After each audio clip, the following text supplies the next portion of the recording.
គ្រាដែលរូបបងដួលបងគ្មានសល់អ្វីអូនជាអ្នកហត់ដៃឲ្យបងក្រោកឈរអូនបារម្ភយកចិត្តទុកដាក់អូនធ្វើរឿងល្អល្អបងត្រេកអរមានមនុស្សស្មងសនៅក្បែរទុំអ្នកទុំនងយើងក៏ប្រែស៊ីជុំរីអារម្មណ៍បងក៏ក្តៅពេលមានអូនមើលថែអូនជាអ្នកបងរៀនបងអ្វីហៅថាស្នេហ៍មិនយល់ដែរសុខកើតរឿងចំបែងស្នេហាយើងក៏ឈានដើរមកដល់ផ្លូវកែងអ្នកទៅស្ដាំទៅឆ្វេងបែងចែកផ្លូវគ្នាដើរសុំពីជុំវិញខ្លួនខត់ខាំងរៀងដំណើរផ្លូវត្រូវរួមគ្នាដើរសិតតែប៉ុនឡាហើយអ្វីយើងបែកគ្នាទាំងនៅស្រឡាញ់គ្នាអនុសាគ្រប់គ្រាមិនតន់លំទៅណាទោះរយៈពេលខ្លីតែមានន័យខ្លឹមសារមិនទ្រាំកិនថាមានរឿងកើតឡើងតើមានឱកាសទេជួបគ្នាម្ដងទៀតទេបងចង់មានអូនក្បែរតែអូនដូចដើម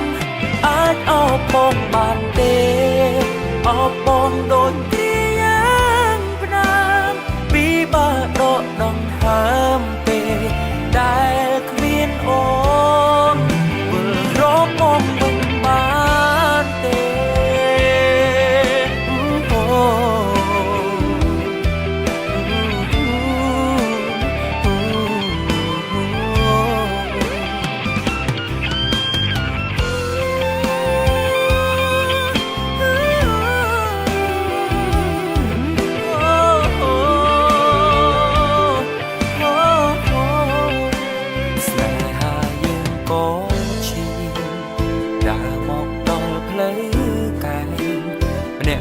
ស្ដាំទៅឆ្វេងបែង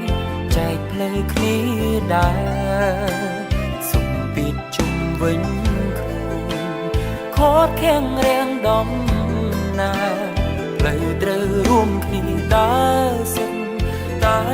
ប៉ុនឡាហើយអ្វីយើងបែកគ្នាទាំងនៅស្រឡាញ់គ្នាអនុសាគ្រប់គ្រាតន់លុបទៅណាទោះរយៈពេលខ្លីតែមានន័យខ្លឹមសារមិនទ្រាំកិនថាមានរឿងកើតឡើងតើមានឱកាសទេជួបគ្នាម្ដងទៀតទេបងចង់មានអូនក្បែរតែអូនដូចដើមបងបានទេអោបបងដូចទីយ៉ាងប្រាំពីបើដកដង្ហើមពេលដែលគ្មានអូនវិលរកបងវិញបាន